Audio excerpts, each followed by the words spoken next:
So the Jan Satyagraha Samvad Yatra began from Kanyakumari about a year back.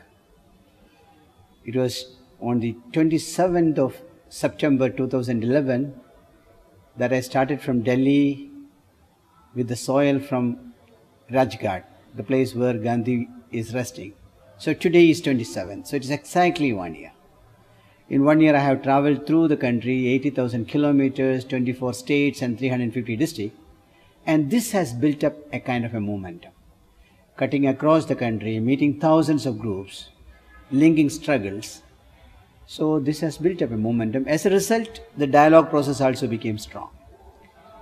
So the dialogue began just before I started for Kanyakumari 1 year back. And the dialogue continued all through. And in the last week, it was hectic. It was hectic because there were many rounds of discussion with Rural Development Minister. Many other departments participated in this dialogue.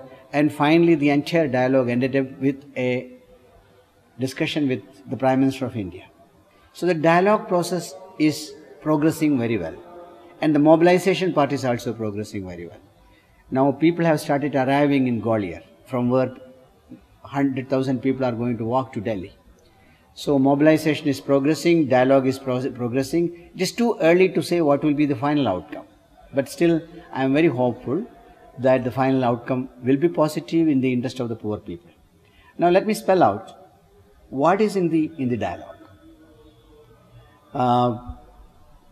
One major demand that we were making for the last many years, since 2007, was there should be a national land reforms policy. How much land is there? How the land of India will be used? What will be the priority in terms of using the land?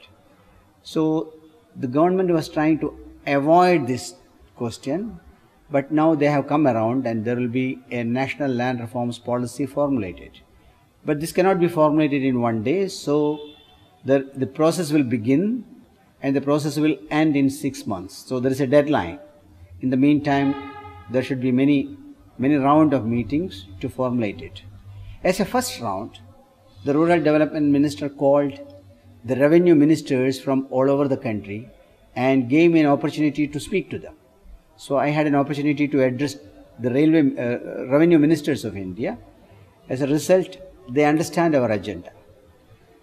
So the policy is one area, but the second area is also equally important.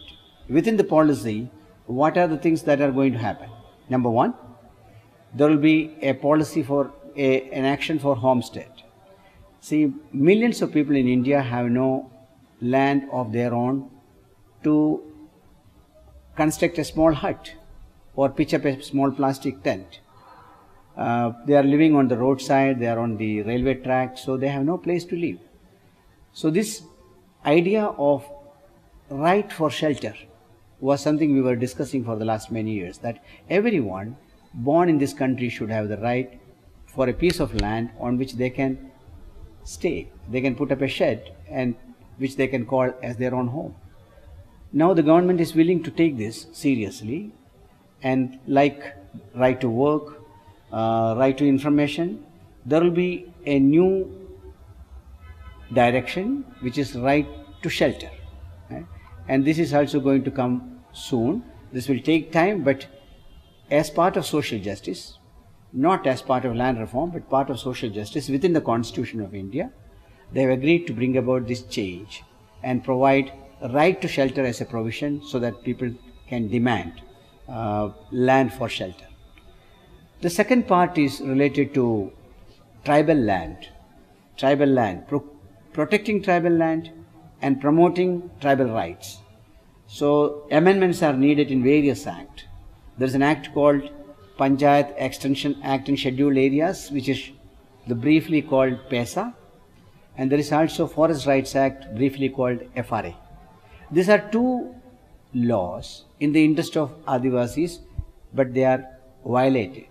They are not being followed very carefully. As a result, in spite of these two provisions, Adivasis are not getting what is rightfully theirs. So now the government has agreed to make various amendments in the Act so that the land and resources of Adivasis can be protected and their rights can be promoted. So this is an agreement, and various directions are going to be issued in this direction, and also the law will be amended. The process has already begun. The next part is creating a land pool. There are various ways to find land. There are many companies that are not using land that can be taken back. There is a Sealing Act which is not implemented properly. If it is implemented properly, land will be available. There are many religious organizations with too much land that can be taken.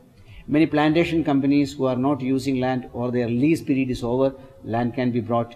So a land basket, a land pool can be created. And this land pool will be used for supporting landless people. So this is another agreement to create a land pool to support people without land, and landless people can receive land.